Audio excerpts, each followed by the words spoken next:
This is a poem by Ellen Bass. It's called Gate C22.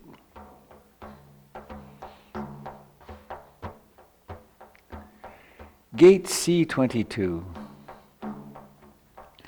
At Gate C22 in the Portland airport, a man in a broad band leather hat kissed a woman arriving from Orange County. They kissed and kissed and kissed.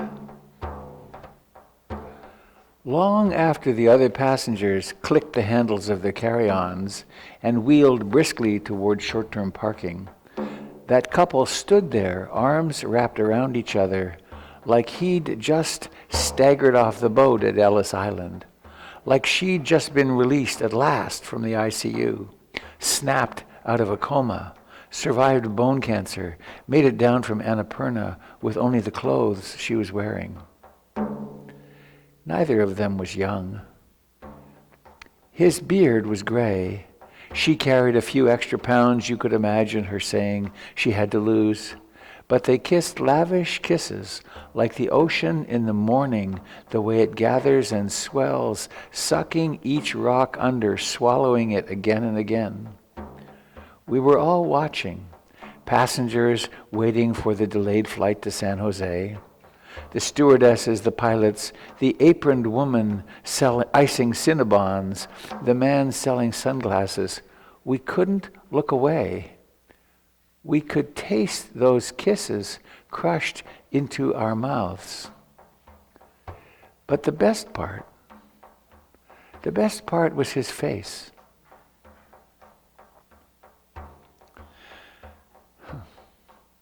When he drew back and looked at her, his smile soft with wonder, almost as though he were a mother still open from giving birth. As your mother must have looked at you, no matter what happened after. If she beat you or left you, or you're lonely now, you once lay there, the vernix not yet wiped off, and someone gazed at you as if you were the first sunrise seen from the earth. The whole wing of the airport hushed. All of us trying to slip into that woman's middle-aged body, her plaid Bermuda shorts, sleeveless blouse, glasses, little gold hoop earrings, tilting our heads up.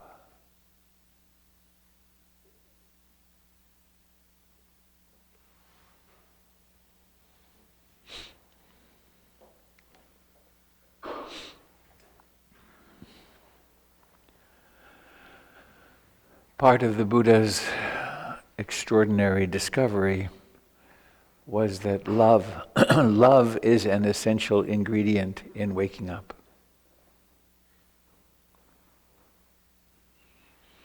Sometimes we begin Sunday mornings with chanting the Loving Kindness Sutra. Other times I encourage you to turn to the person on your left and right and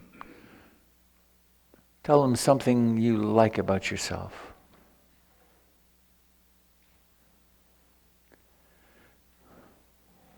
Today I'd like you to remember how it is to look with the eyes of love. To look with a blessing in your heart, to look with a may you be happy, or to look with eyes of gratitude, and maybe to look through eyes sensing the miracle of the fact you can see.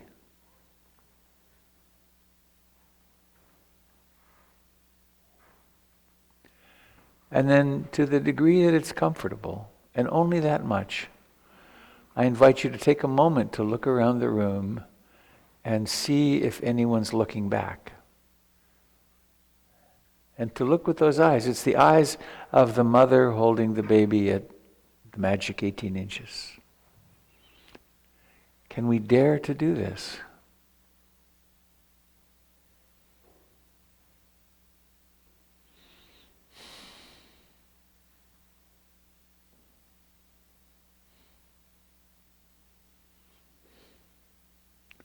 Sometimes we can, sometimes we can't, of course.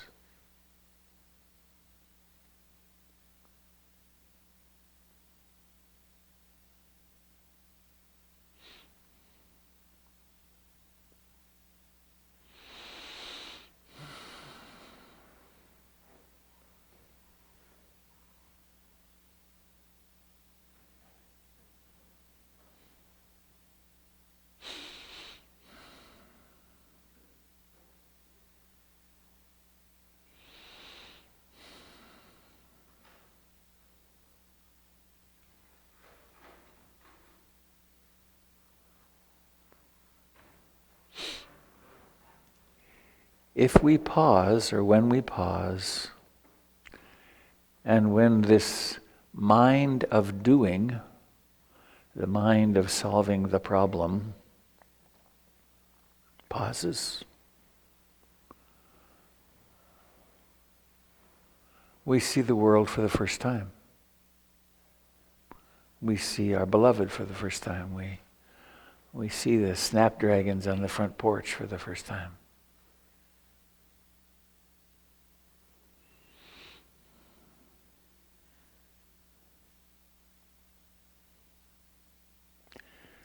We can make meditation very complicated. And it actually is nothing more than this. Being here, seeing.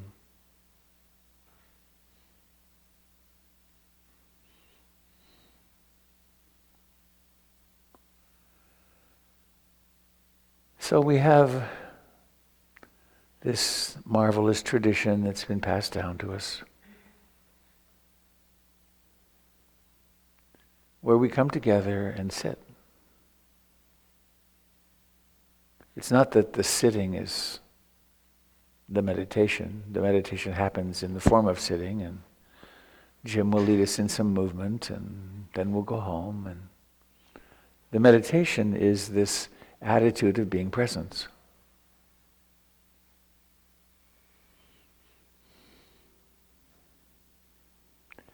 So I invite you to sit comfortably. The Buddha sat cross-legged because he was from a village in India, not because sitting cross-legged is the superior position. In fact, if you struggle to sit cross-legged, give it up. Sit comfortably upright. And you can sit with your eyes open or your eyes closed.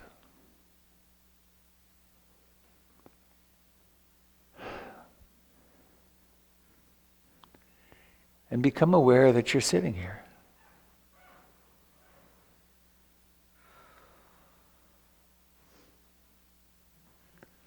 And how would you do that? You could become aware of an idea, an image of yourself, perhaps.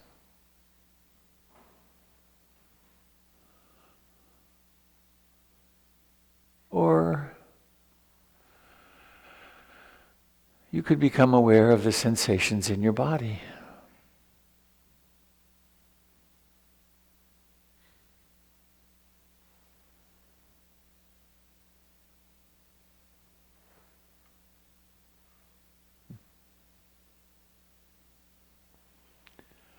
So where is your body alive? Where does it vibrate, or where is it warm, or where is it simply that sense of aliveness noticeable? Your hands, your face,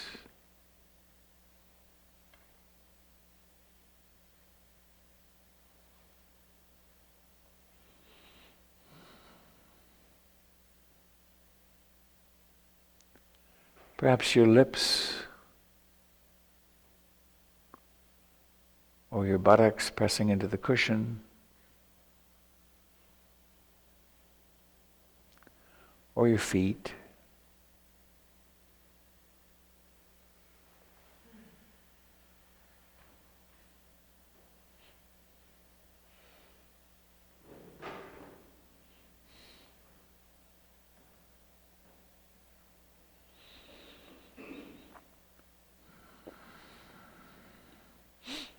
And one thing that your body does since the moment of your birth and until your last breath is it breathes in and out.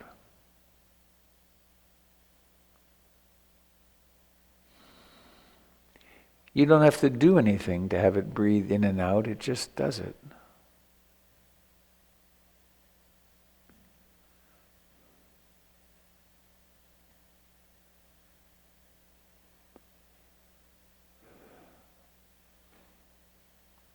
This breathing in and out happens only right now.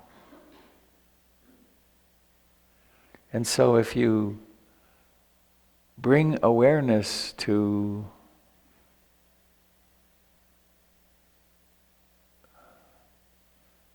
the life in your body, these sensations, as you breathe in and out, you actually are visiting, inhabiting the present moment.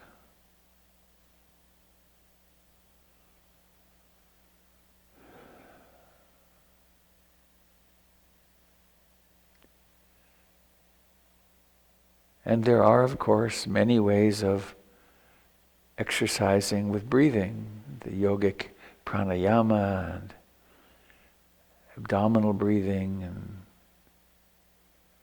in this case, please abandon all self-improvement. In fact, that's a great idea with your whole meditative practice.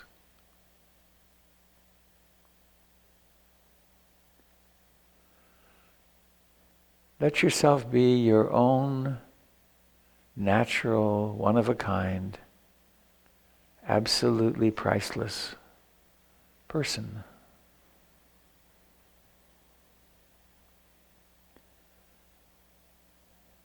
And bring awareness into the sensation of the expanding to fullness of the chest and abdomen,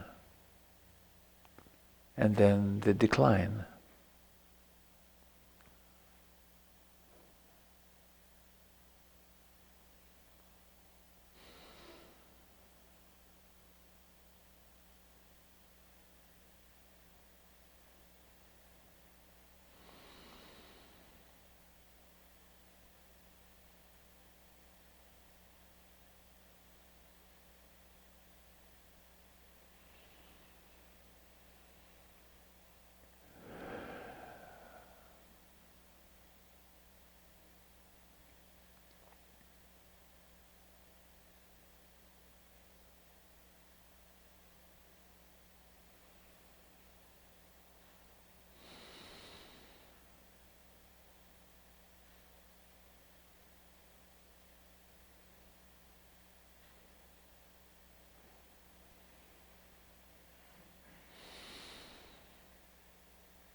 You may discover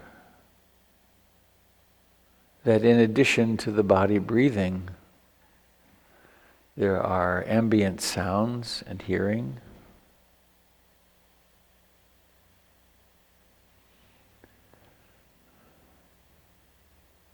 And at the gate, the door, the perceptual window of thought, of mind,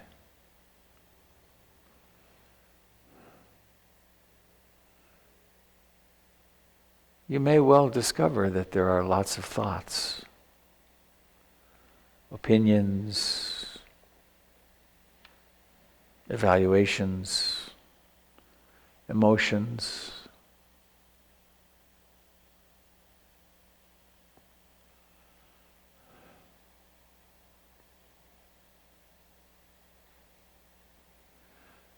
Simply notice them when they arise.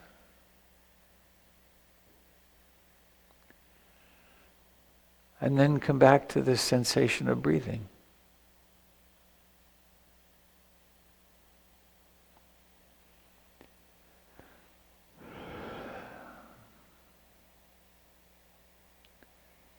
Please abandon the opinion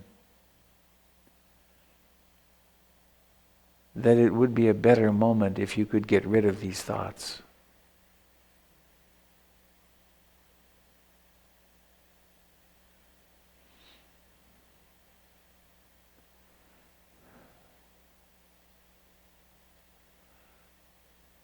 give up the war, the struggle, the battle, to try to stop your mind.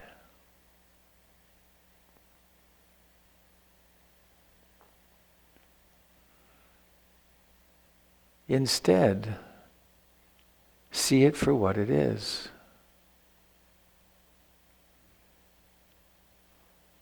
It's only thoughts, it's only moods, it's only ideas. It's only memories, it's only plans. It's only emotions.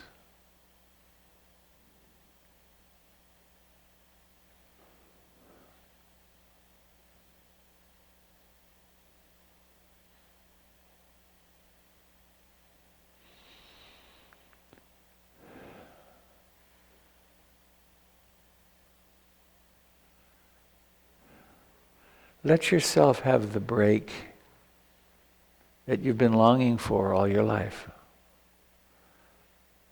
The real vacation. Where you can just be.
if there are if there are thoughts arising, where do they come from?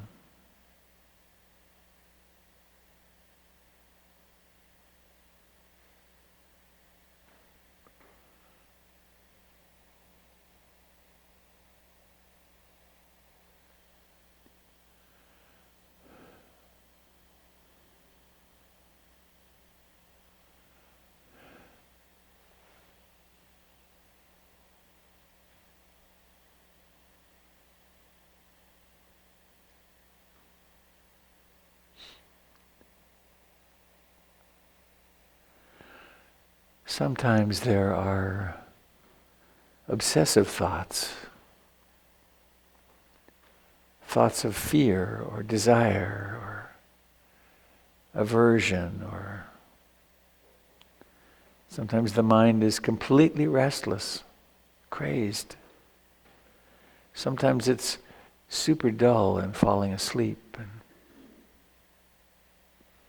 sometimes competing belief systems crash one against the other in doubt.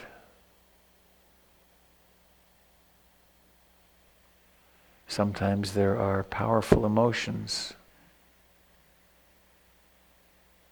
fear, happiness, anger, jealousy.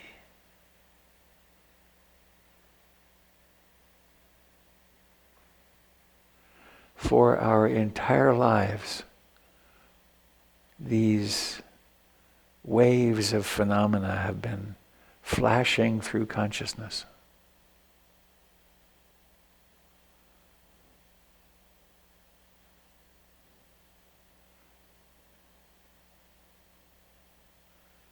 In general, we are hypnotized by them, and we create an I out of them.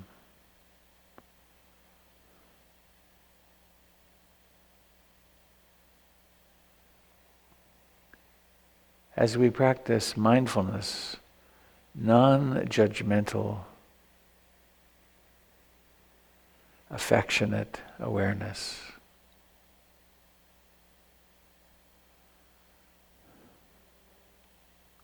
we come to see that all these thoughts and feelings and moods and plans and regrets simply arise into consciousness and then vanish. Why attach to them or resist them?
Each breath has a moment when it begins. Just like everything else. A moment before the ripple that happened in the universe, out of which came the Big Bang.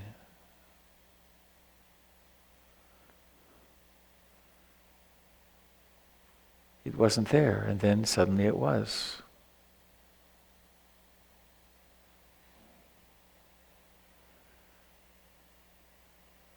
And then there were clouds and gas, and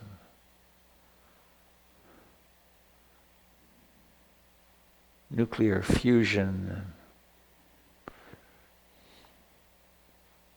suns and solar systems and planets, and oceans and bacteria and more and more complex life until you were born. And it never stops for a nanosecond.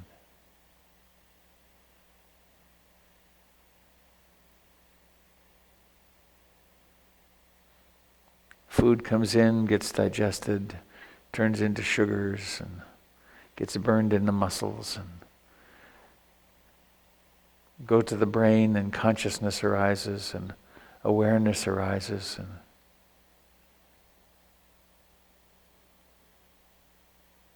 there's never a moment when it's not completely in flux.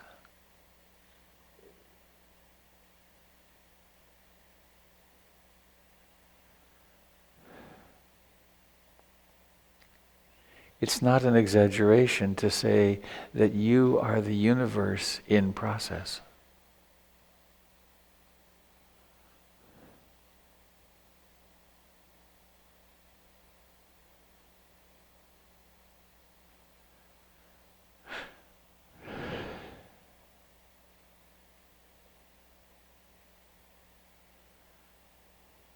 And so we can notice that the breath really does have a beginning.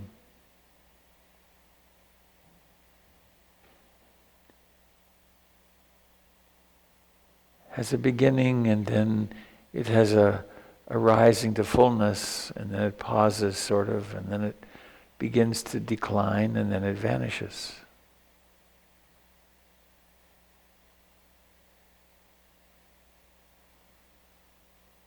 And then there's a body sitting here.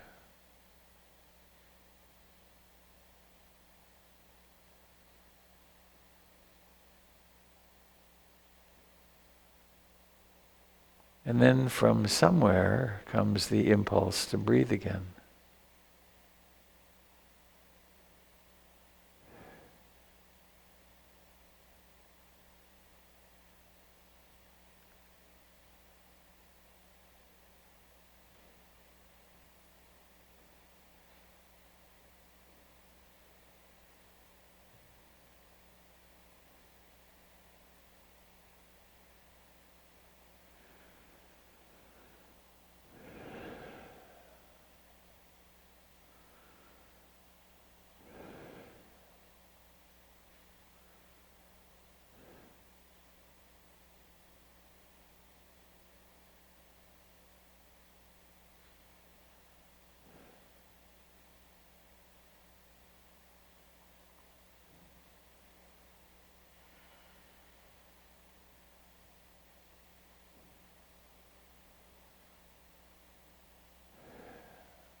the body is designed for motion.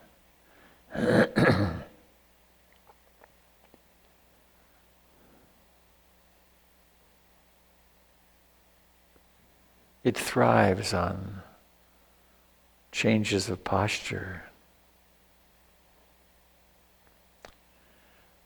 And sitting like this, we are doing something quite radical, which is not moving to respond to every impulse. So we find ourselves experiencing discomfort and intentions to move.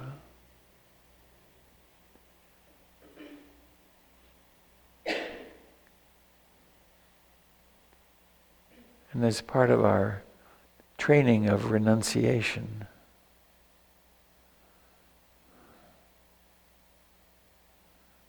we learn that we can tolerate a lot more than we ever thought we could. We can sit with an itch or an ache or a wanting something and experience the friction, the wanting, but also sometimes find that there's a great peace in not satisfying every desire.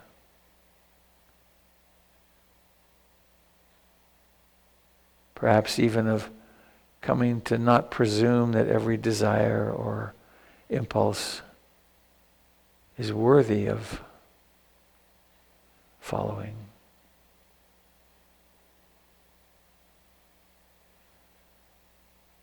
So in this way we begin to have more of a sense of having the tiller of our lives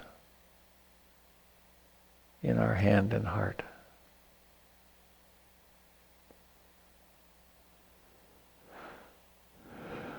Steering our way towards contentment and happiness.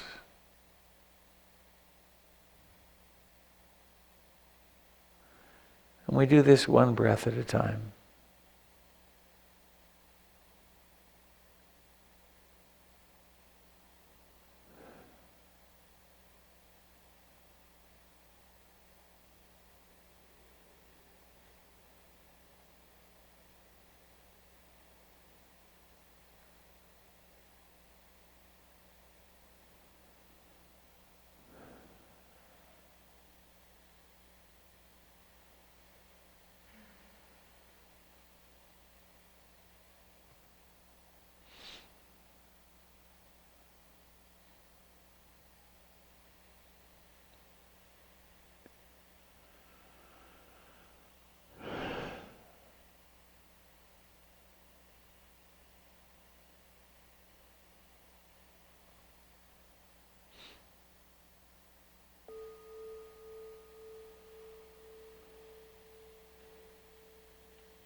It's funny, you know.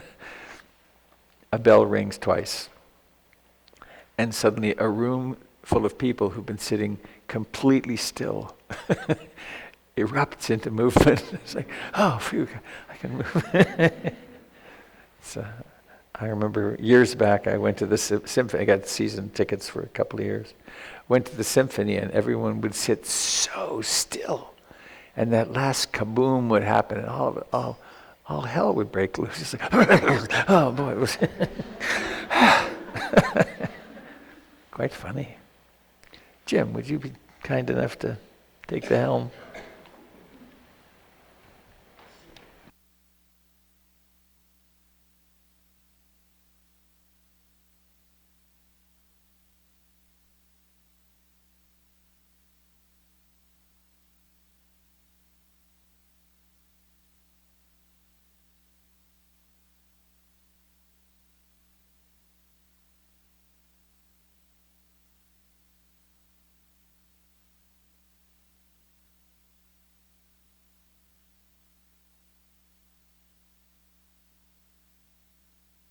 visit.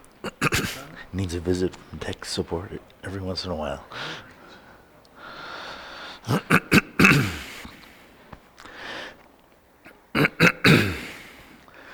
There's more cottonwood seeds in the air this week than last week.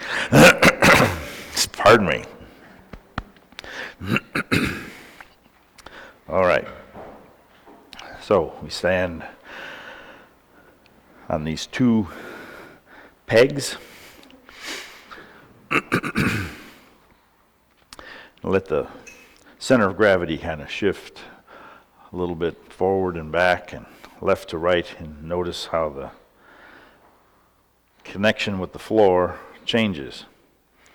Just a little bit of a shift sets in motion all sorts of nerves at the bottoms of the feet,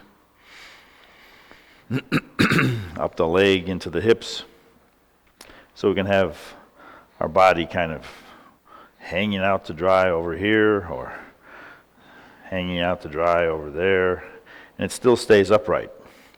There's an intelligence in all this sinew and nerves. We can decide to lift our hands and press against the ceiling, and suddenly the mood shifts. Lungs are in different positions. Breathing is different now. We can lower the hands, sink into the knees, and press up.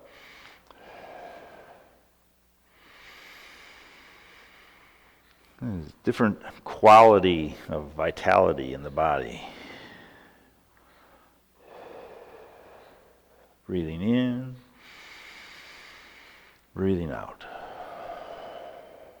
And in, and out. And one more cycle. Open to the side and come to stillness.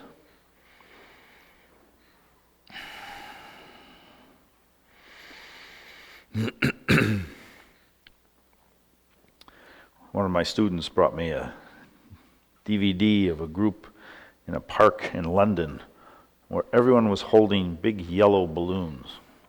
So I didn't find any yellow balloons, but let's stand as if we were holding big yellow balloons.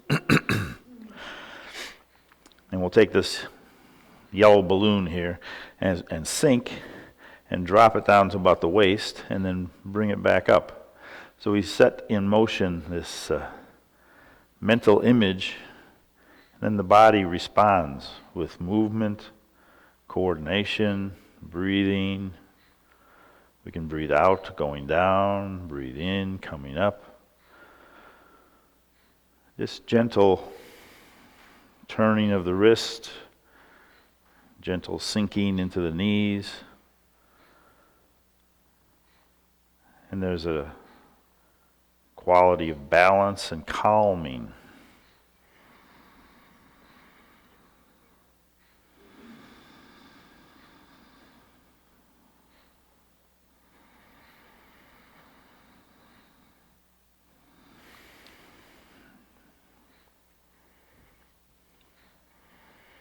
Then we'll come to stillness and just hold this yellow balloon.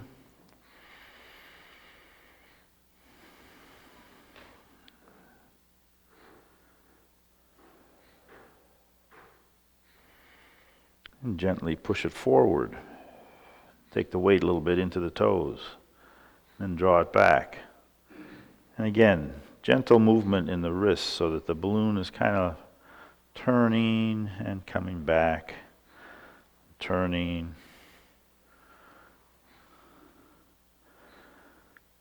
And the weight shifting with the exhale into the toes. And the inhale back into the heels.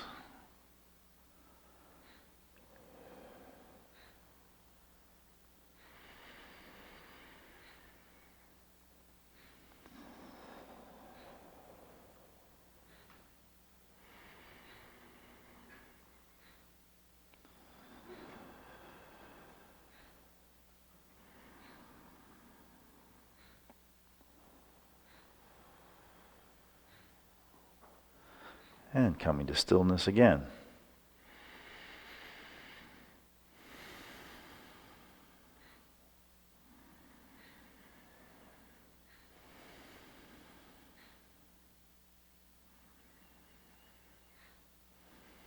So we've gone up and down and back and forth. Let's move to the side. Just move the yellow balloon over here and feel the body respond to the idea by bracing on one leg and loosening, relaxing with the other.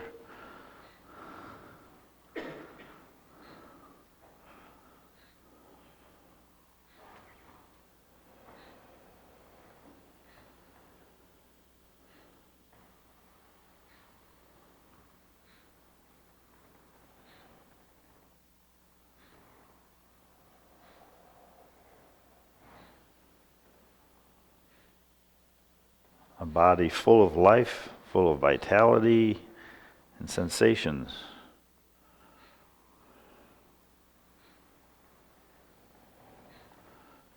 Coming back to the center, feeling that stillness again.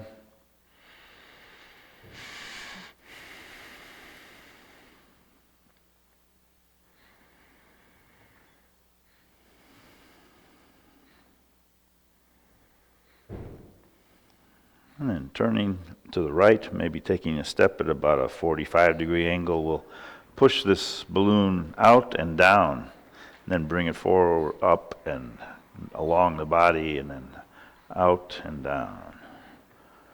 Breathing in and breathing out. Feeling the weight shift. There's very different sensations in the feet when the weight is back, when the weight is forward. Soft shoulders, soft elbows and wrists. Coming back to the center, finding our balance on two pegs.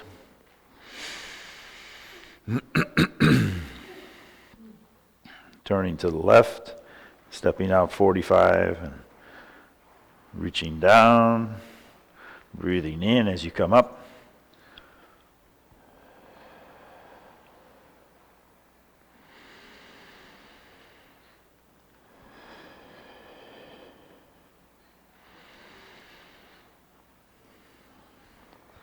The intelligence of the nervous system that moves the center of gravity into one leg and can slowly transfer, staying upright, staying balanced,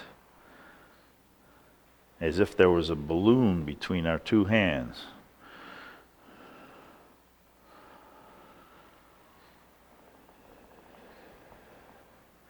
And coming back to the center.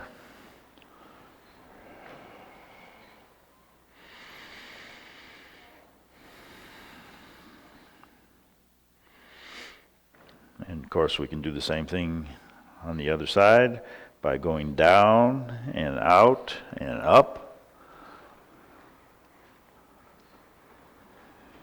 Is there a difference in the mood, drawing things in?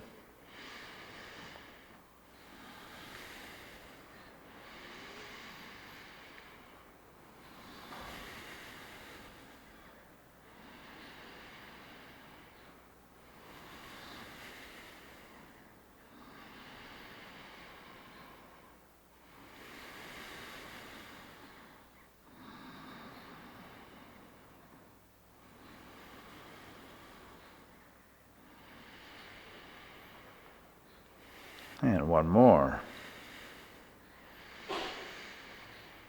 Before we come back to the center, still maintaining this yellow balloon in our imagination.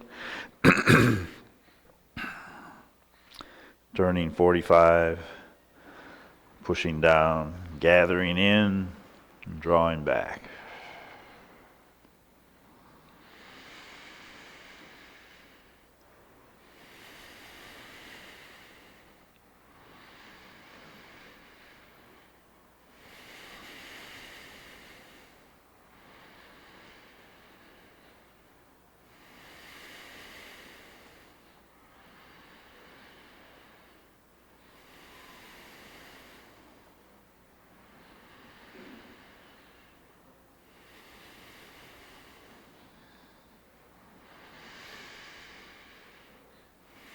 And one more.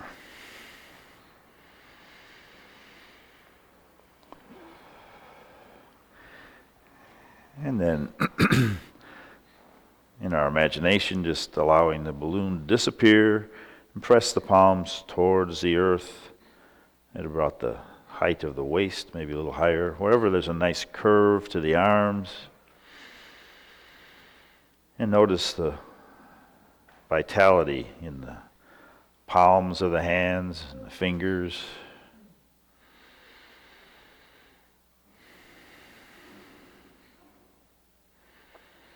Softness in the shoulders, softness in the knees.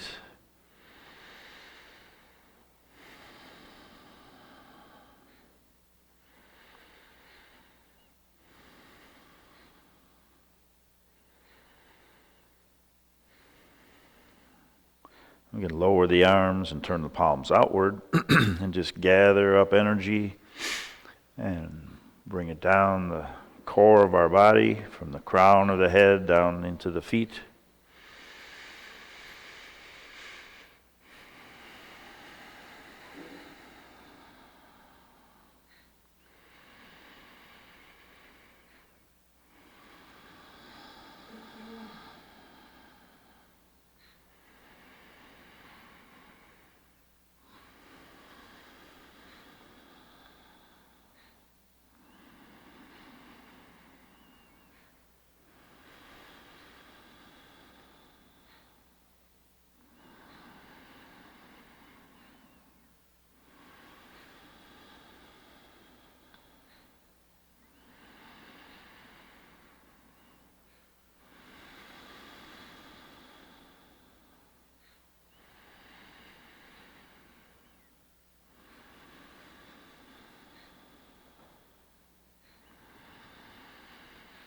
And one more. Coming to stillness, just letting our arms relax from the shoulders, sockets down, cooperating with gravity.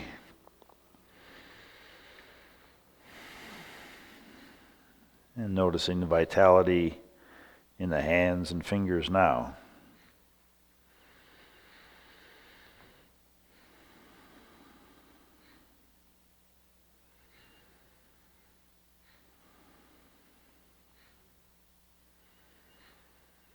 We can rub our hands together. And maybe massage a little bit on the forehead and press out some of those worry lines. Come over to the temples, make little circles.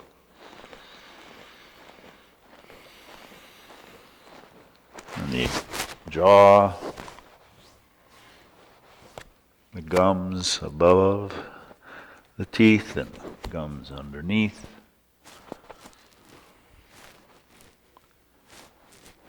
The neck.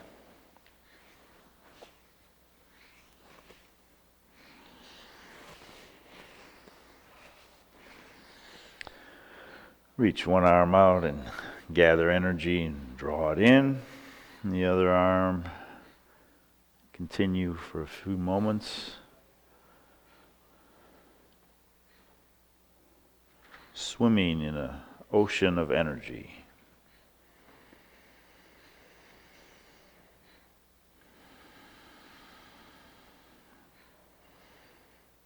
And a couple more. And just hold still.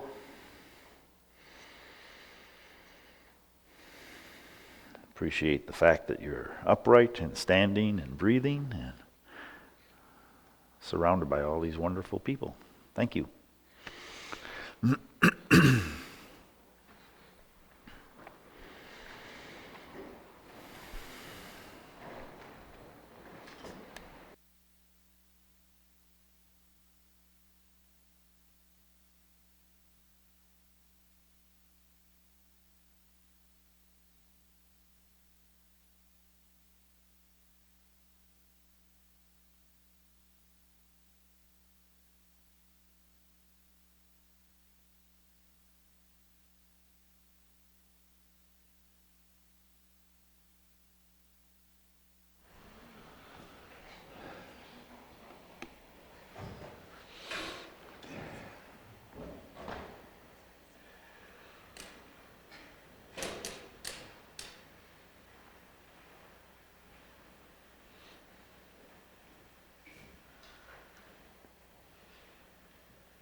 Well, I have a few announcements.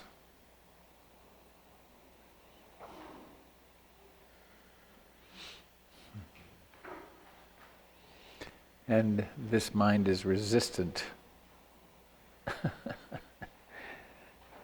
But I'll do it.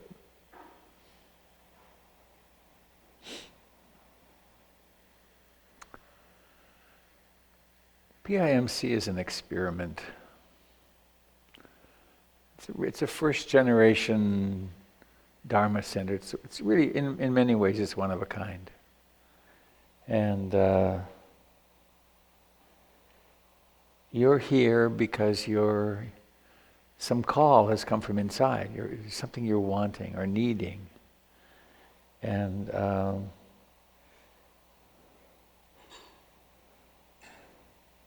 so we're doing our best to create a community. And we're doing that in a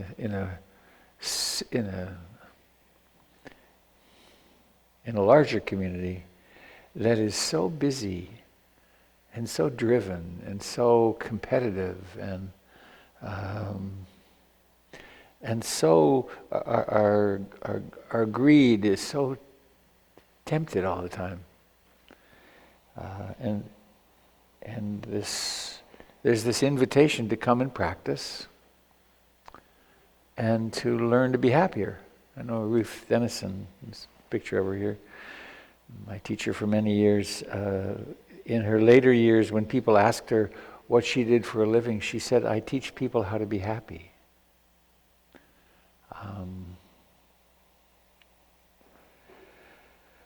So it's with that aim that PIMC exists, and the happiness arises through the spiritual practice, which hopefully then generalizes into daily life a lot, but also through participating in the life of the community and having friends who are thinking in the very strange ways that you begin thinking when you meditate for a little while. Most people discover that there's things you want to talk about, like, I was walking down the street and suddenly I noticed my mind preoccupied with this something, and there was a lot of disliking of this person, and the person that you're talking to is glazed over. It's like, what are they talking about? Well, I'm just talking about my inner life.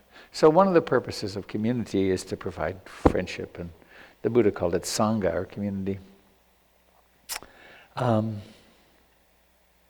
So in that regard, there's some things that we're doing to promote that, which is coming together now and on Thursday nights and Tuesday mornings, and Jim has a group in Beaverton on Tuesday nights. So there's other opportunities for practice. Oh, I haven't figured out the date. I'm going to do a one-day retreat. In fact, I'm going to ask you to vote on it. Maybe not. Yes, okay. There was a retreat scheduled on remembering death. It's a day-long retreat about joy and happiness, the quick way to joy and happiness. And I canceled it because Ruth was dying, and I now feel like I got some, not postgraduate, I suppose that happens after I die, but I got some graduate level training in death and dying. And so I'm going to reschedule that near the end of June. There's a weekend that I'm going to do that. I'll do that today. I'll put it out on the listserv. So there's retreats. There's a communications medium that we have, the internet. We have a listserv that if you join that, you can be part of the ongoing conversation. And then there's an announcement list where you get just occasional announcements. Kate's been doing a really beautiful, what's it called? The digest, which kind of gives you a little blip of what's happening in the community periodically.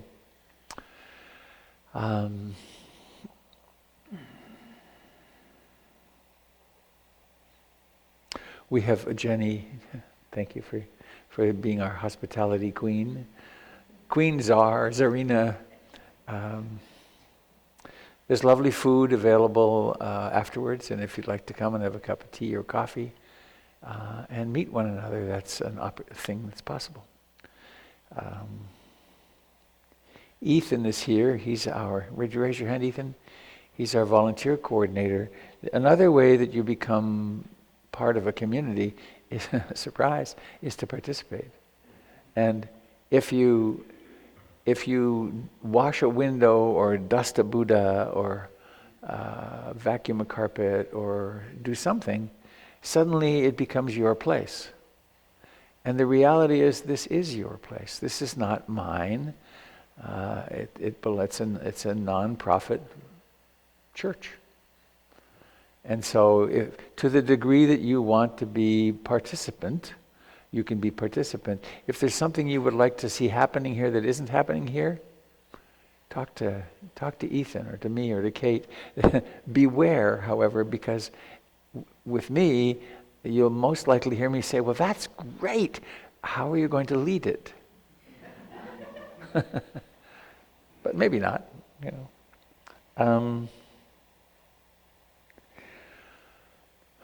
retreats.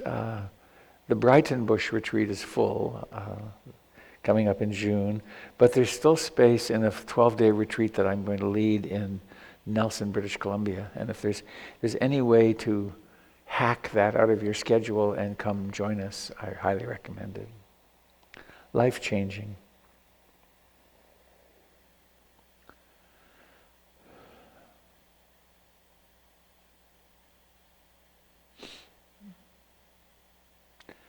And finally, I guess, our appointments. You can come meet with me for half an hour if you'd like. And starting today or last week, there's 7 members of our community who we've been calling Dharma Leader Training. They're actually wonderful colleagues and close friends of mine. Jim and Kate and Christine are among them. And they're making themselves available every Sunday in the vestry for 20-minute meetings. And there's a sign-up thing online. And where's it going to be now? There's a sheet at the back of the room. Great. So that's an opportunity to talk with someone who's been practicing for a long time. And it's not a test, same in coming to visit me. It's not a test or a performance. It's an opportunity for 2 human beings with a shared aspiration to meet and talk about what's going on.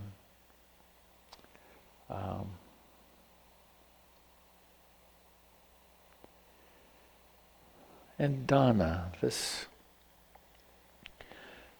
this tradition comes with a very interesting and in our culture unique way of paying for itself, which is that it's on the basis of generosity. And so one of these Sundays soon I'm going to give a talk on generosity. I came close last week and got deflected. But to do this is mine, creates a very different feeling from this is ours. And so there are opportunities to give of yourself in coming and in practicing, but also in terms of financial support for the center, which needs it. We're just solvent. Costs a bunch to run the center. And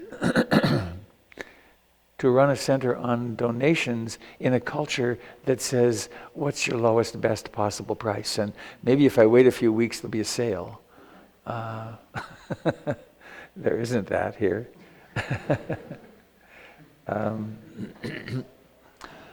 So there's a couple of ways. One is there's a Dana, used to be a basket back there sort of thing, a can.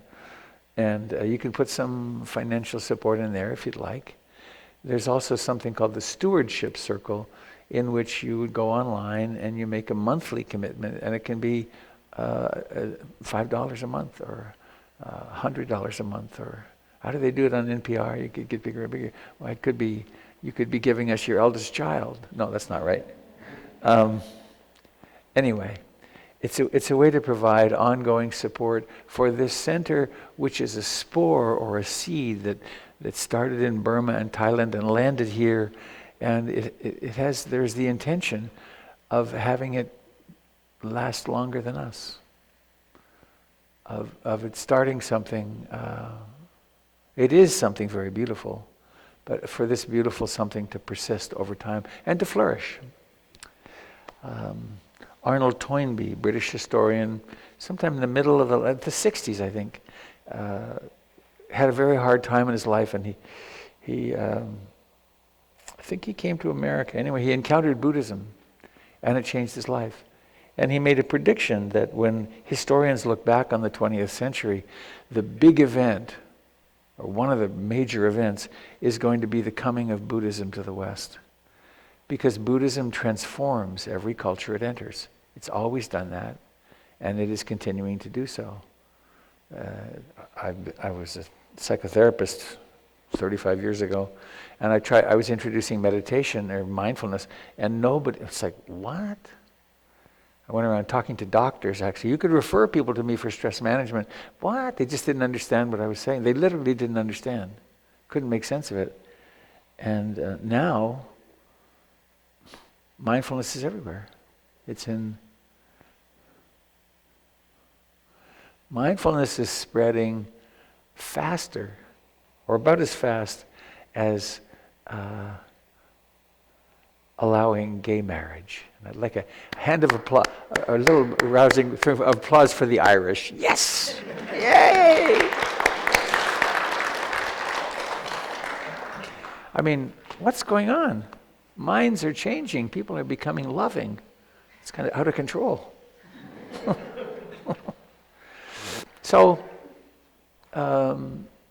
if the center feeds you, and if it changes your life as much as it probably is, then consider putting some of your discretionary income into supporting the center.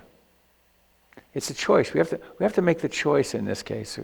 The gas bill and so on, they just send the bill. But that will never happen here. Here it's up to you to find it in your heart. And then anytime we give something, it kind of greases the skids for doing more. And that's a wonderful thing for us. Okay. I get everything? Thanks.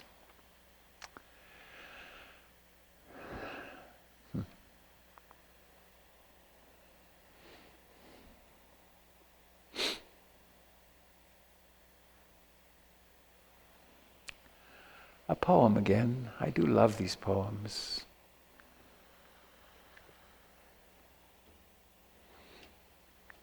In fact, I've decided that the highest use of the iPhone and the computer and the iPad is as a repository for searchable poetry.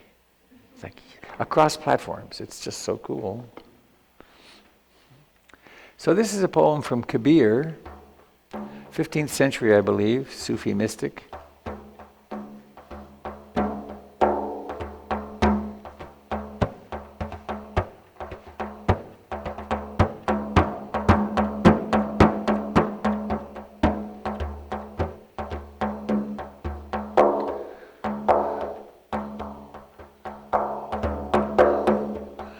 There's nothing but water in the holy pools, I know.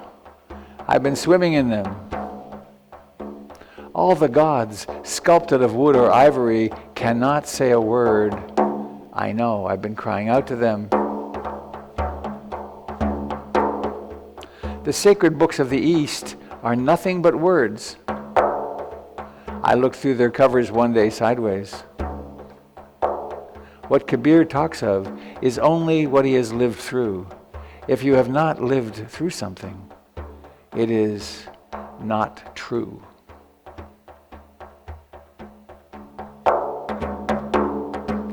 There's nothing but water in the holy pools. I know, I've been swimming in them. All the gods, sculpted of wood or ivory, cannot say a word. I know, I've been crying out to them. The sacred books of the East are nothing but words. I looked through their covers one day sideways. What Kabir talks of is only what he has lived through. If you have not lived through something, it is not true.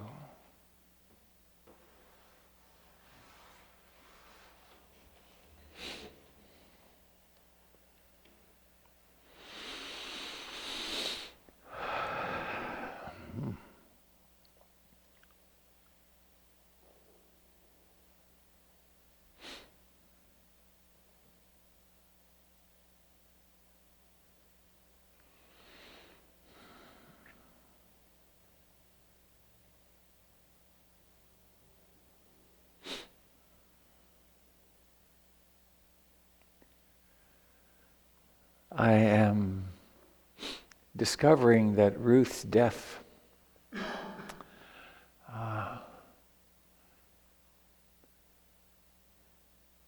persists in unsettling some very deep parts of this being. And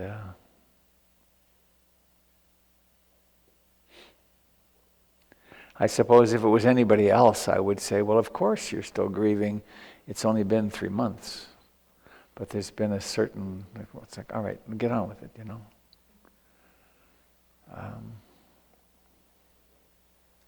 But I'm pleased that the clouds cleared this last few days, some significantly. And Carl Jung spoke of, after a loss, when grieving, that there's an experience of a sort of depression, a particular kind of depression, because the psyche is so busy doing restructuring way down inside that there isn't the energy available for the ego. So there's a kind of a gray out. And it's very interesting, challenging.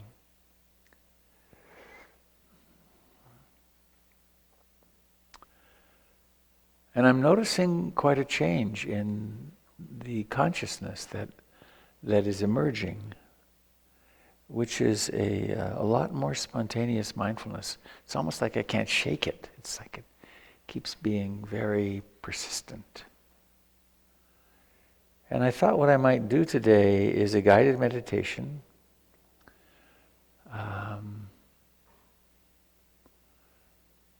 It's kind of a talk/meditation that is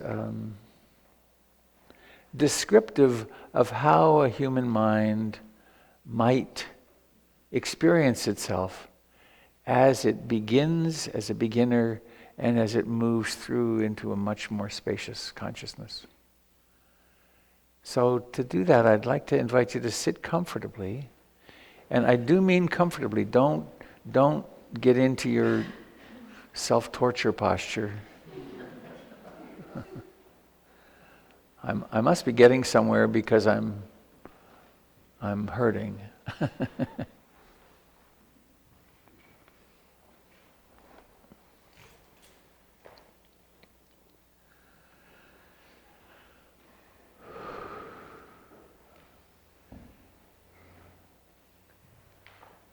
So please let us start with our eyes open. In fact, we could do that looking with the eyes of blessing. Coleman Barks was in town 6 months ago or so now, I guess. Did an evening of mystical Sufi poetry, and downstairs at the church, they had a fellow with a very fancy camera, a really beautiful camera, doing short videos, 10 or 20-second videos of anybody who would like to come and be photographed, videotaped, looking with the eyes of blessing. And they're making a movie of Rumi poetry and Coleman Barks. And I stood behind him for a while and watched people as they would come in and light up. It was so gorgeous. So we could see with the eyes of blessing and be aware of seeing. It's that simple, right? Be aware of seeing. And be aware that that's what you're aware of.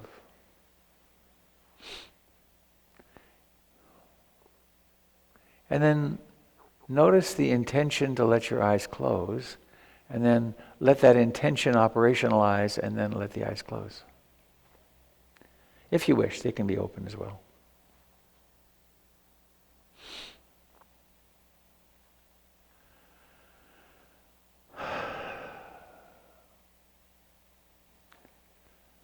So what comes to the fore? What do you notice? There's sensations. There's a body sitting here. There's a mind. There are thoughts, probably.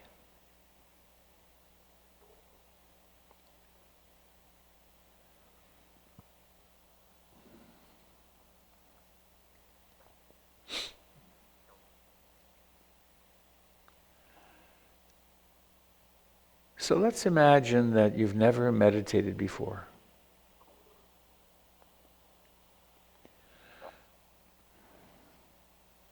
And something's happened in your life that is painful.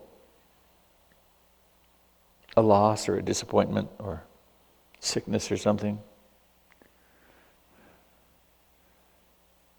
And your mind is freaking out.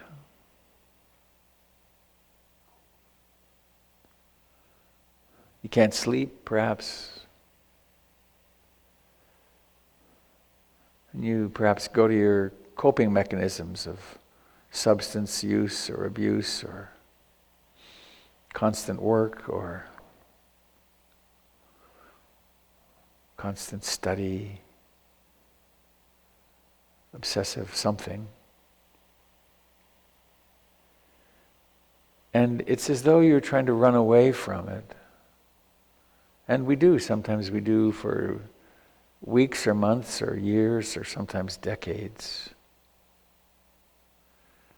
But then, as often happens, you meet someone who's sort of clear-eyed and present, and let's say they invite you to come to a meditation center.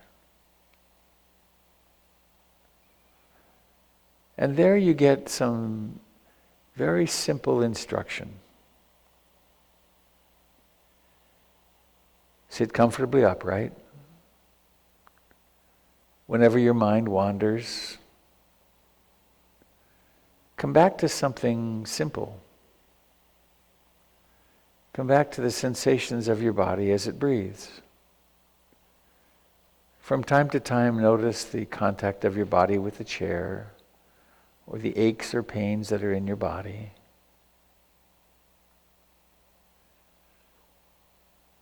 And you discover that it's much worse than you thought.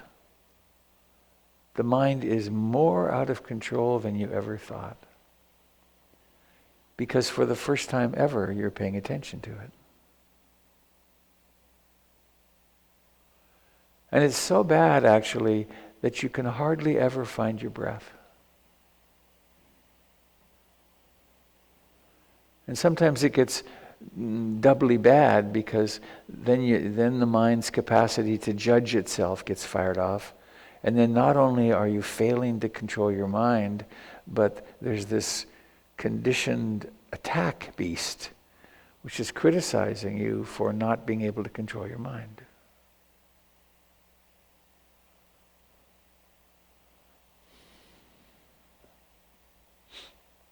And hopefully you get some good guidance. Someone who can normalize the fact that you're discovering that your mind is out of control. And who will suggest to you be very gentle. The only thing that's needed is persistence, kindness, and awareness. And perhaps you're given instructions in noting, rising, rising, falling, falling, wandering, wandering, judging, judging, returning, walking, lifting, moving, placing. When you're eating, reaching, reaching, bringing, bringing, chewing, chewing, swallowing, swallowing.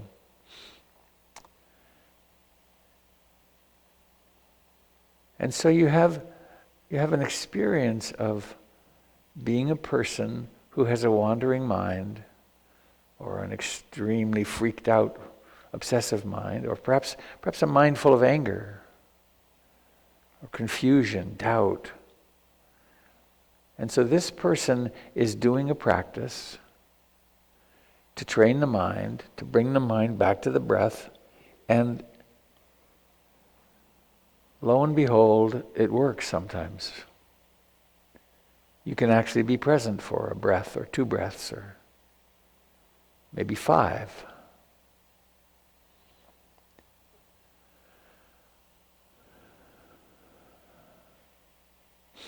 And of course, you're going against the flow of human conditioning and against the flow of the culture. The culture says, eat, buy, taste, touch. Do something to be comforted. And this isn't do nothing, but it's do something very restrained in a way, very renunciate. Come home to your breath and do this frequently, like every day. And most people find that a very daunting task, because the wandering mind is so powerful. It can convince that, oh, I don't need to today, or there isn't time, or much more important that I check my email than that I sit and meditate. But it's one of the purposes of a meditation center and regular attendance, because it inspires us. So you get inspired, and then you start practicing a few minutes a day and increase it some more, and then you start becoming more mindful getting into the shower or driving the car or baking the cookies. So you start noticing these very straightforward things you're doing and you're present.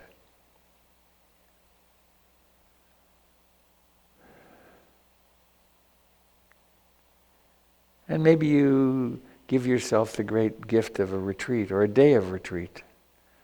Maybe you extend the time that you're practicing each day. Maybe you stop once or twice during the day for a couple of minutes. And you become more and more familiar with the sensations of breathing. Like right now, if you have not lived through something, it's not true. Don't think about your breathing. Be the breathing.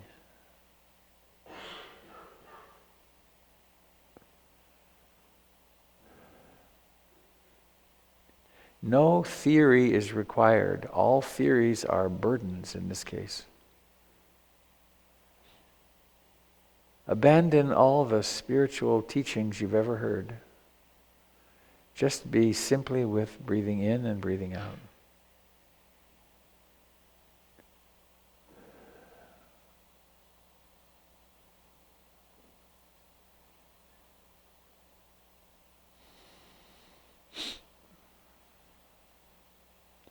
Whenever the mind wanders, notice it, relinquish it, come back to the breath.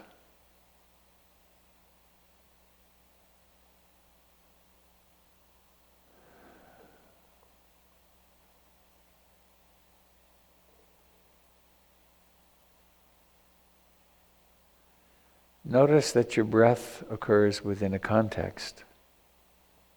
And that context is a cloud of sensations that you would call your body.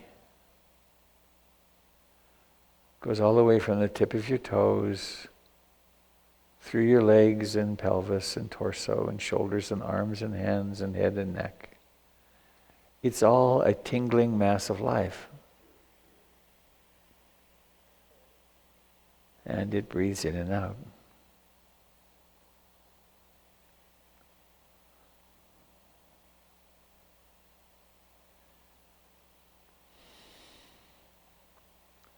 Mind wanders, and it may wander for a minute or 10 minutes or half an hour. But then you have the sense you're making the effort to be mindful. And you become mindful, and then you return to breathing. And the thoughts are gone, briefly. But notice that they are gone.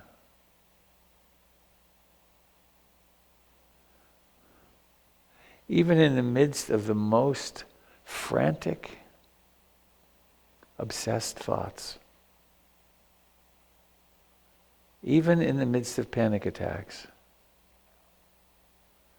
there are moments when it stops.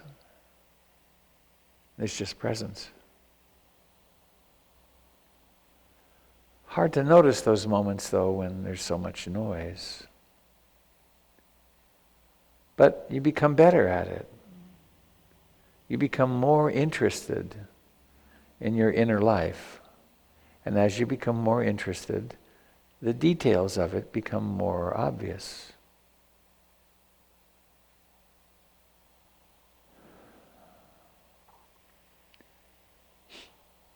And perhaps you develop the ability very slowly to attend to these thoughts, this mind stuff, in the way of that man in the poem at the beginning, with such curiosity and love and respect.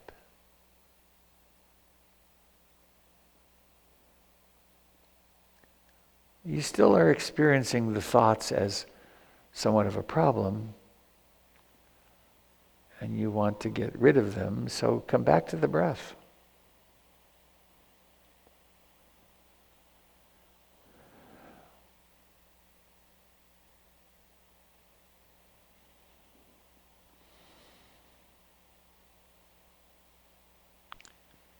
Become very interested in the entire breath from the beginning, the middle, and the end.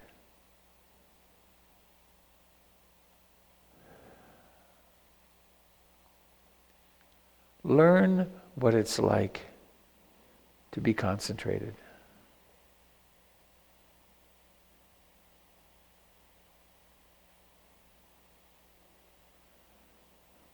And concentration can exist for one breath.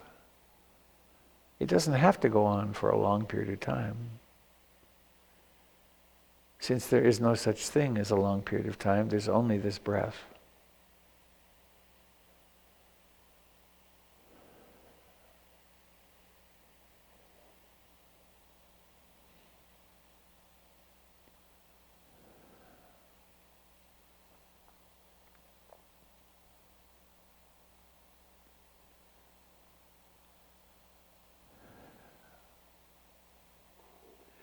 And as you practice in this way, you begin to become more aware of all of your thoughts.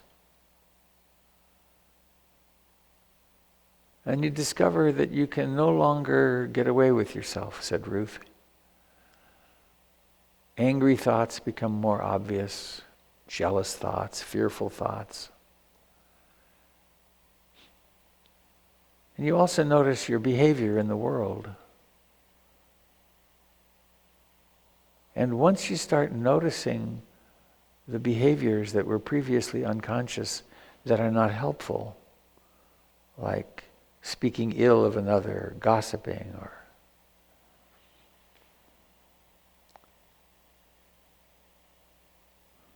doing harm in some way or another, getting carried away by sexual desire, or habitually blurring out the mind through intoxication of some kind or another. It gets more and more obvious to you, to us, to each of us, that the mind is affected by how we behave. And so we naturally start modifying our behaviors. Start speaking more kindly, sometimes staying silent.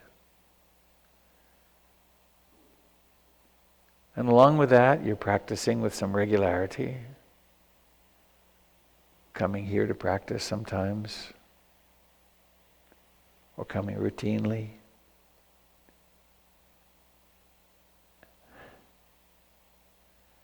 And you notice that the mind is becoming more pliable, and at least some of the time, it gets more and more quiet.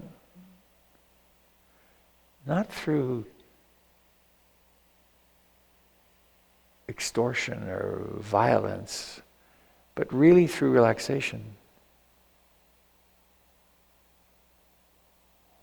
Thoughts arise, and it doesn't take much effort to kind of give them a little nudge, and they go flying right off past. You come back to the breath, and you discover that it's quite natural to sit still and just hang out with your breath. On occasion, you find yourself hungry for this, turning off all the electronica, and you just want to sit somewhere.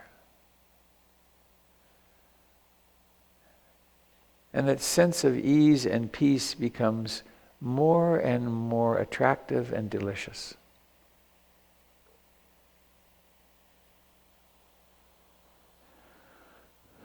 It doesn't mean you withdraw from the world. You're still a normal person having a normal life. But there's this added something, contentment.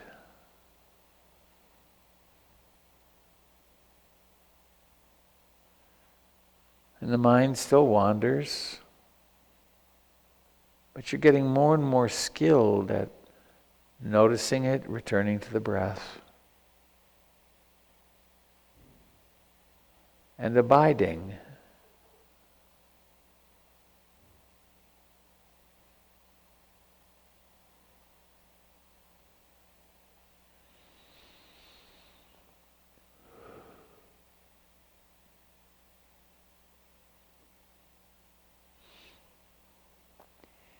If you turn your awareness toward your body broadly, you discover that it truly is a cloud of sensations.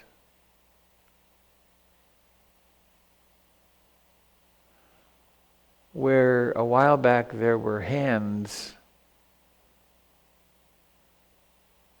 it becomes obvious that the subjective experience isn't of a hand, it's of life.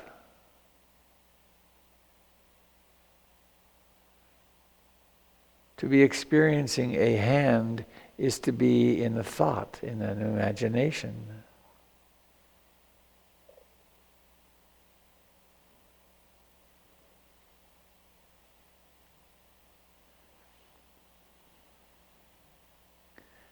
And so as you go along, you're cultivating the capacity of bare attention.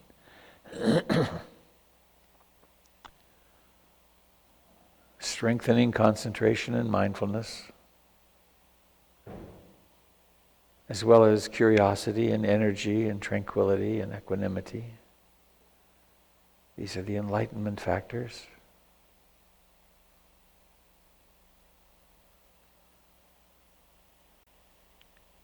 And you find yourself drawn toward your meditation in ways you never did before.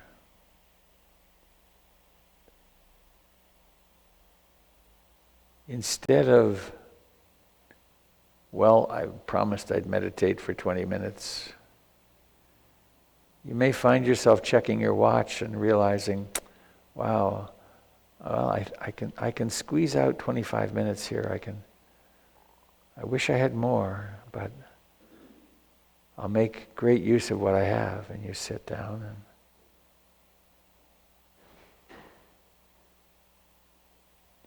and the mind becomes much more friendly. There's still storms, you still get caught up, and maybe life rolls some heavy-duty bowling balls down, and all of a sudden you're in struggle.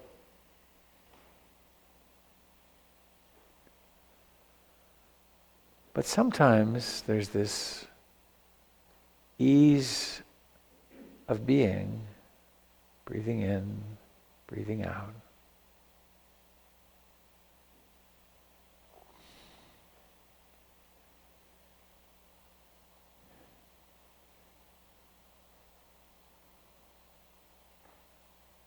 And there's two complementary terms.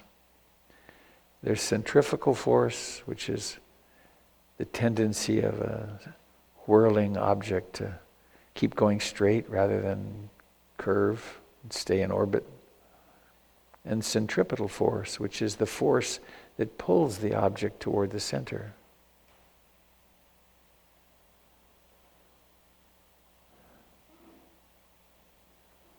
Mindfulness is the centripetal force.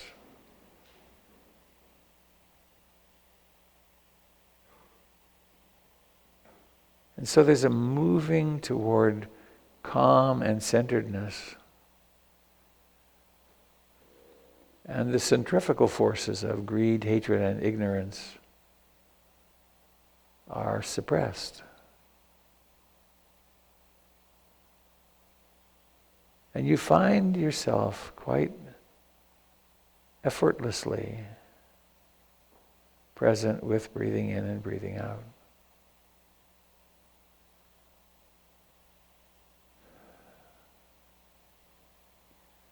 There's still occasional storms or powerful centrifugal energies. But you discover that you can sit and abide in the breath for many breaths. Thoughts arise, but they're not very sticky. Or you begin to notice that the very beginnings of a thought are noticed, and the whole thought doesn't even have to manifest.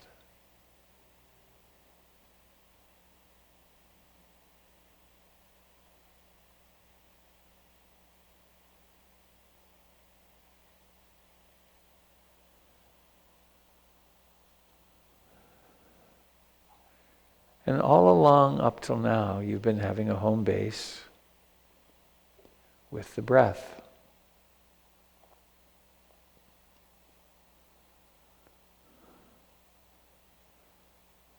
And you begin to realize that if you were to stop coming home to the breath,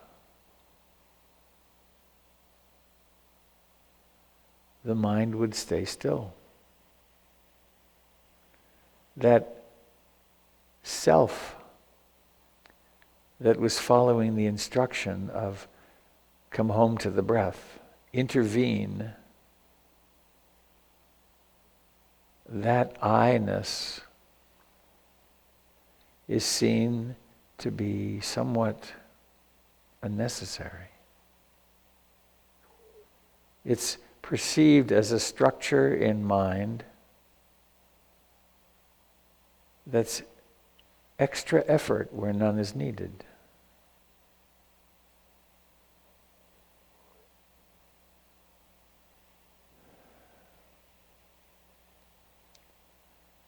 And then you find that you can just abide, rest,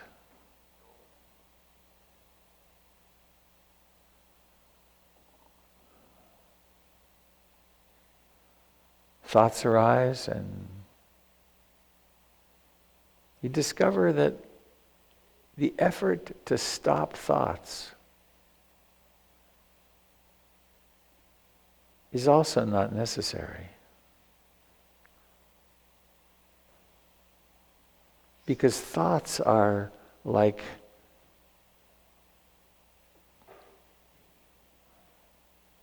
fireworks or shooting stars. Thoughts have no substance. They arise and they vanish. Each thought contains its own vanishing. And so where there was another tightness or effort or I-ness, an I-ness which believed it had to stop thoughts or battle thoughts,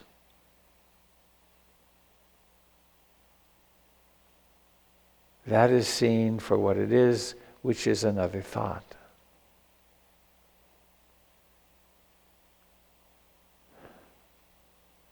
And then there's just abiding.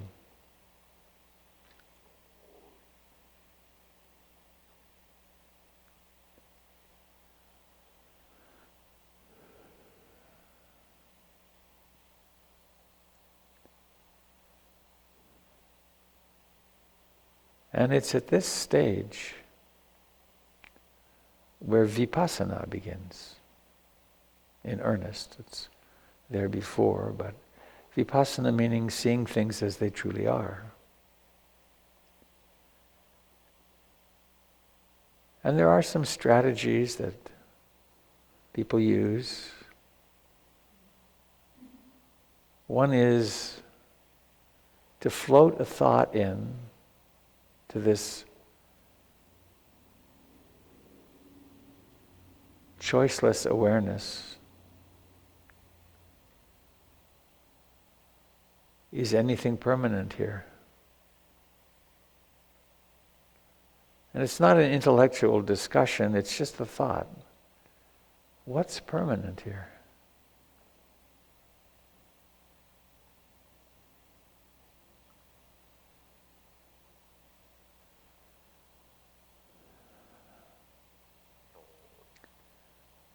Or the second of the three characteristics, is there any experience that's occurring that truly satisfies over time?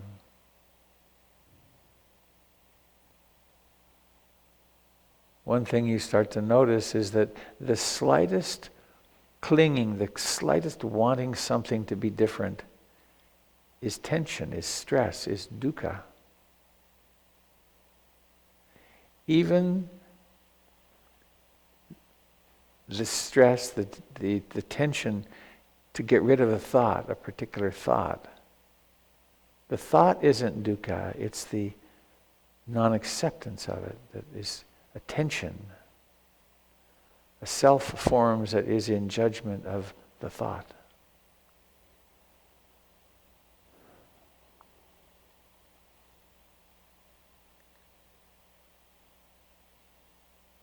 Or a third probe,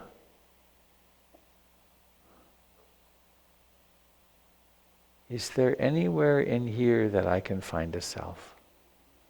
Who is myself? And again, it's not an intellectual undertaking. When that starts, it's seen as just thoughts. When theories and things that you've read and heard in talks start coming up as answers to the question, they're seen as just thoughts.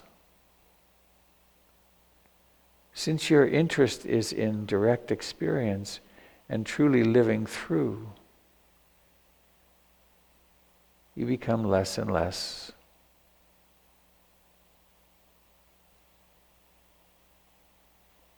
you become less and less fooled by these delusions,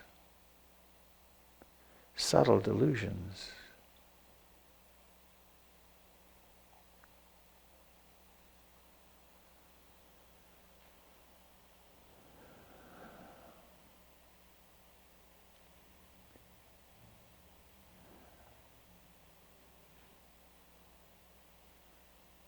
And at first one gets glimpses of this, and then over time it stabilizes more and more. Again, life can sure throw up some big challenges. And then one discovers that kind of choiceless awareness isn't possible because the personality is struggling so strongly.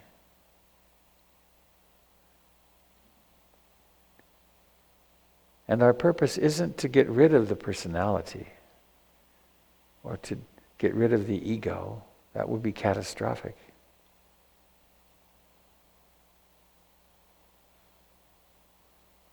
Our purpose is to experientially know that the personality is the manifestation in life of the entire universe.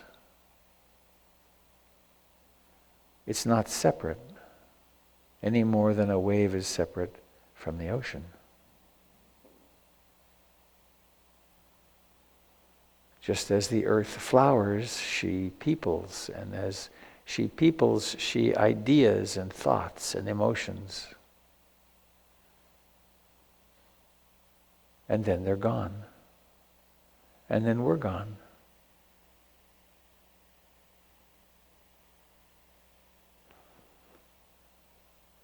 And so as we continue, as this call from within becomes ever more delicious, and we discover that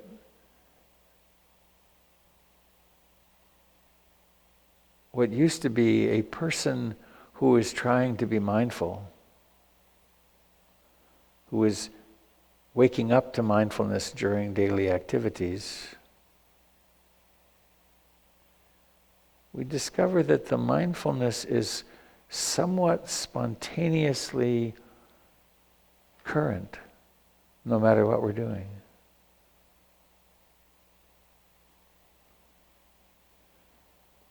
And in a way, we discover that the locus of identity is shifting from that which is identified with the thoughts and feelings into the space in which things are happening.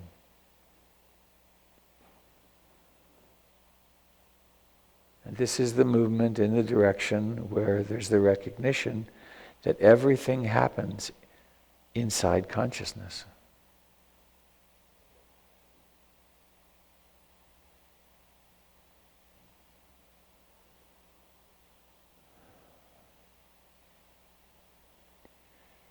And so then meditation practice it's the practice of non-practice, it's the practice of non-doing. And this is the most challenging thing that a human being can do.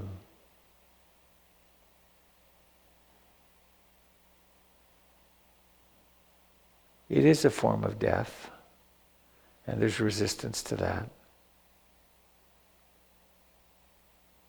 But the call from within is quite persistent.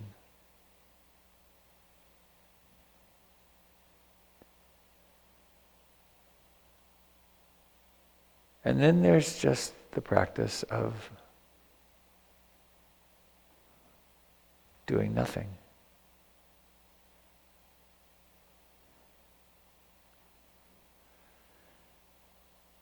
And in this doing nothing, one develops the capacity to deal with the challenges of life with greater and greater grace.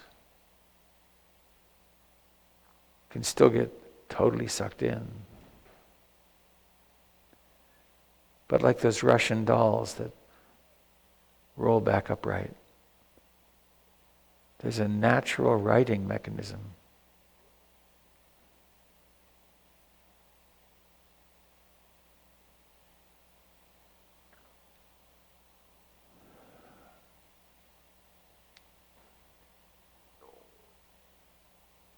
There is a particular crucial misunderstanding that we have often, which is that to wake up means we get rid of something. And all waking up means is waking up. There's still the personality, and it has its quirks.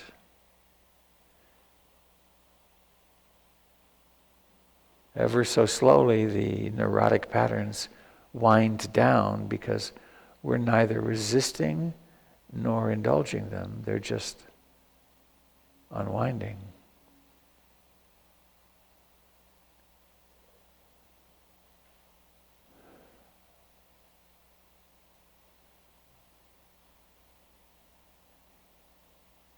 And we remain utterly normal people.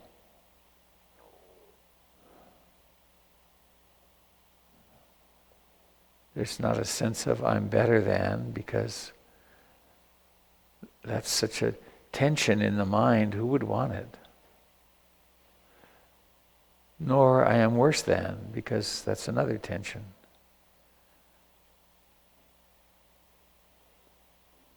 We simply abide.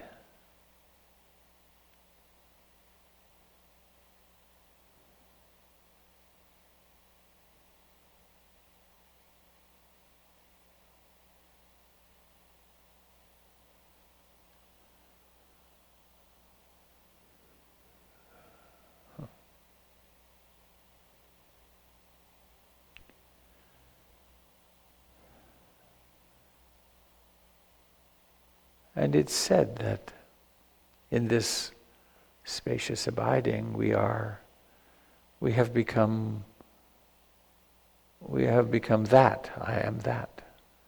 We have become that from which we never were separate.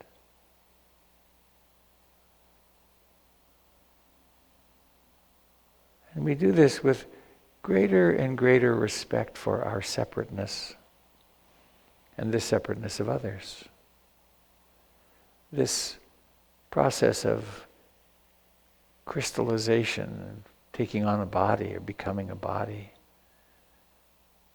And we get greater and greater compassion for all of us because we've all forgotten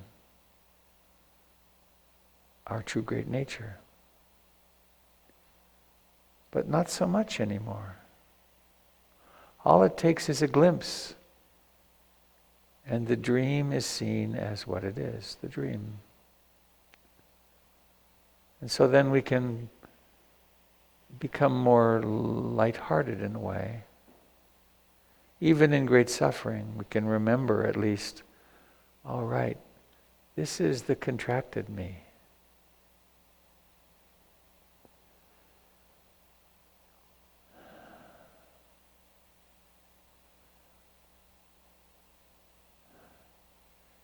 And we can become aware, here's this body. It's sitting in a room with other people, other bodies. It's a time of day, midday. It's nice and warm. We can look to the future. We can imagine a future. Ah, yes, I have this plan for the afternoon. I have that plan. Oh, here's this anxiety. I'm afraid that won't. Well, there's anxiety. Yes. Oh, I'm doing this tonight. I'm looking forward to that. We feel ourselves leaning into the future.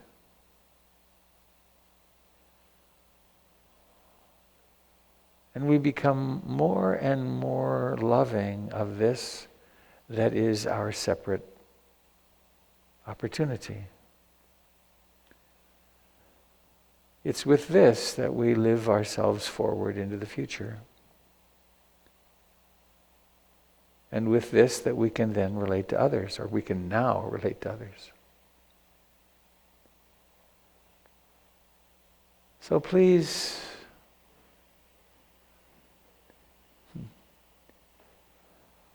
delight in this apparent separateness,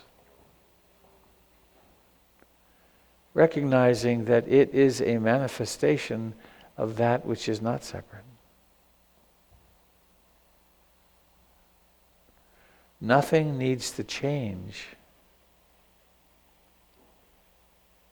in order to be awake.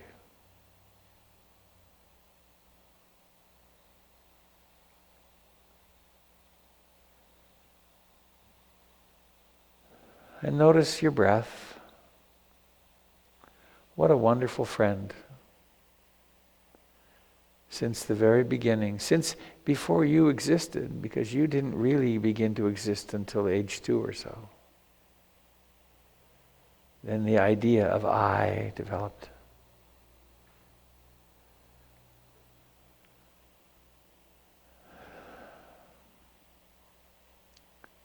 And maybe before we let our eyes open, notice that you can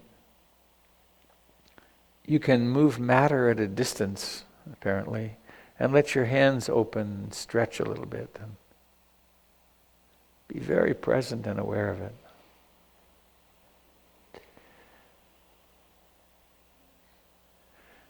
And then there's the miracle of human communication, where vibrations leave this throat and tongue and travel through space and strike your ear and then go inside and become hearing consciousness and meaning. And then the intention can arise. Please let your eyes open. But notice seeing. This is the universe seeing itself.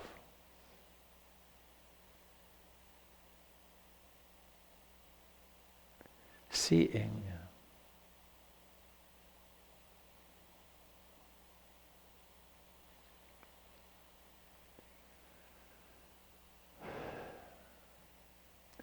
Every spiritual tradition speaks of this journey.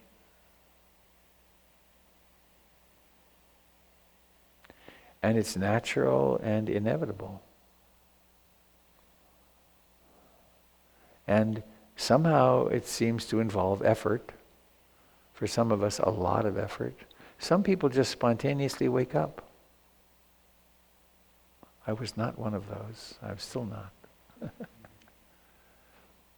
One of the great strengths and blessings of the Buddha is that he had to work so hard, years, full-time effort, that he learned how to teach people to move in this direction.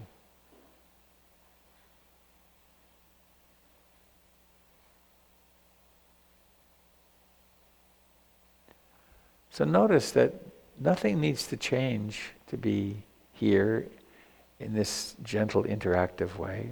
Still one way, but being awake is not difficult if we remember.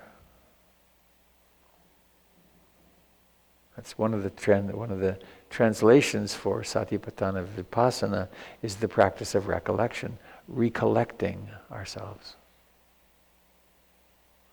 Has all kinds of names, the practice of the remembrance of God, the movement of the Holy Spirit, hundreds of names. The Catholic mystics opened and realized that they were God, and when they said that, they were such a threat they had to be eliminated. Because it doesn't take a priest or a teacher, or it's so natural. It's natural to us.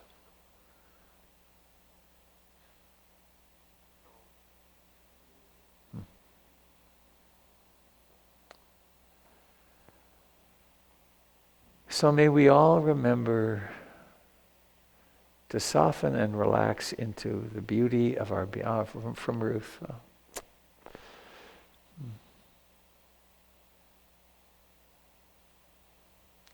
Sadness comes through in waves. Darling, enjoy the beauty of your being.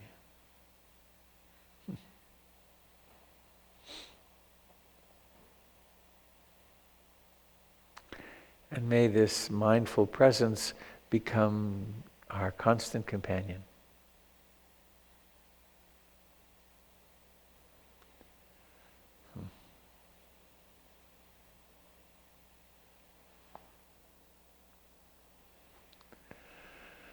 So, my friends, we're not singing. We are singing? Huh? Oh, we'll all be in the circle. Okay, great. So please, thank you to those of you joining us on the internet. Lovely to have you today and whenever you watch this in the future. So please let's mindfully, but not tightly, let's just be wide awake as we get to use our temporarily abled bodies to make a big circle.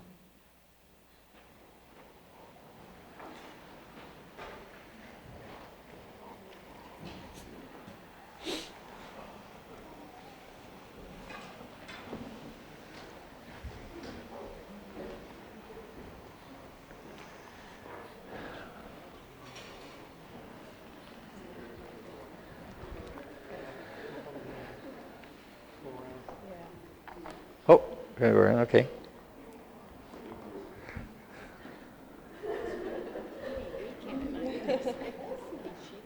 Oh, hang on, I'm going to turn this on too.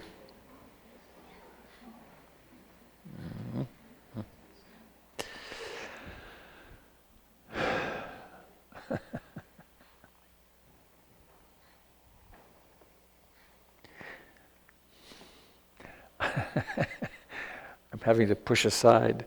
All God's children got a place in the choir. Some sing low and some sing high. Some sing out loud on the telephone wire. Jeez, it's a zoo in here. Really. At least that's a benign one. So please take a moment to feel, to really feel, dare to feel, dare to connect.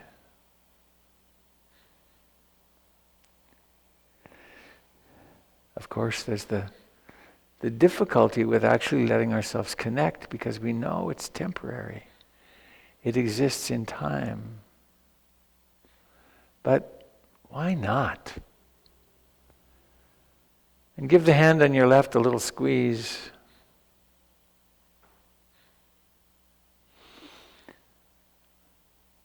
And if there are words, some kind of blessing, let that happen too. And notice that someone on your right side is wishing you well. And why wouldn't they? Because you're a precious being, one of a kind ever. And changing the polarity now and wishing the person on your right well.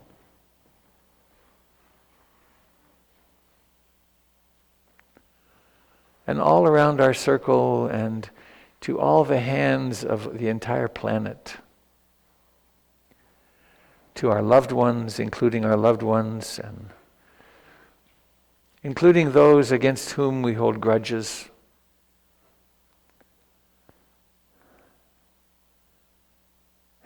Grudges are such a tension in us. Eventually we get to let them go. When we realize that they're completely self-torture.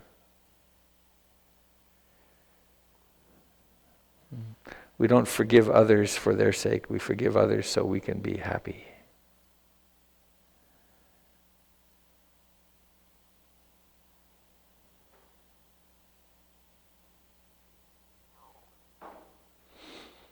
And including our friends of the air, the earth, and the waters.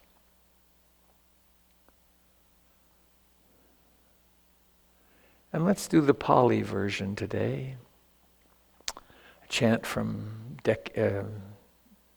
millennia ago.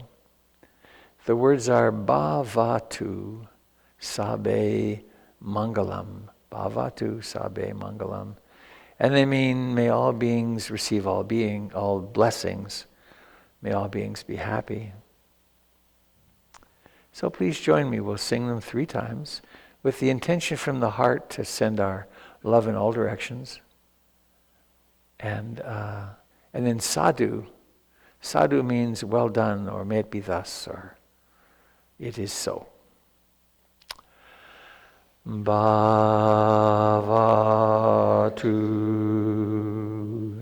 Sabe Mangalam. Bhavatu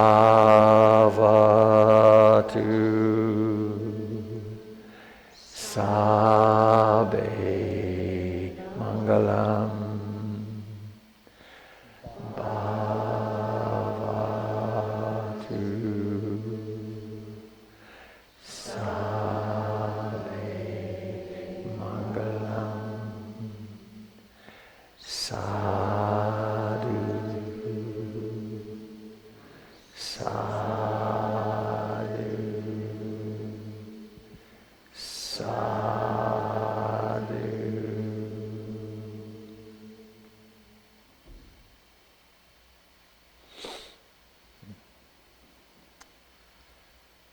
Standing, breathing, alive.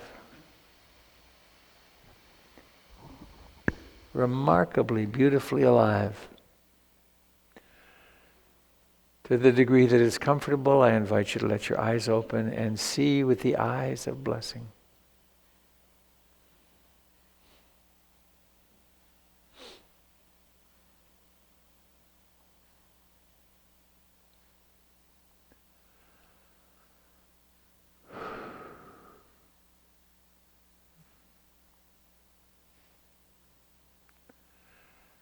And then, just as one does in the choiceless awareness practice, the insight practice, we could send in the probe, is anything permanent? We could feel these hands and ask ourselves the question, is this contact permanent? And then see if we can let go and do the test. Is it permanent or? Interesting. So please, my friends, come and have some goodies and enjoy the goodness of each other. Take a moment and introduce yourself to your neighbors too, okay?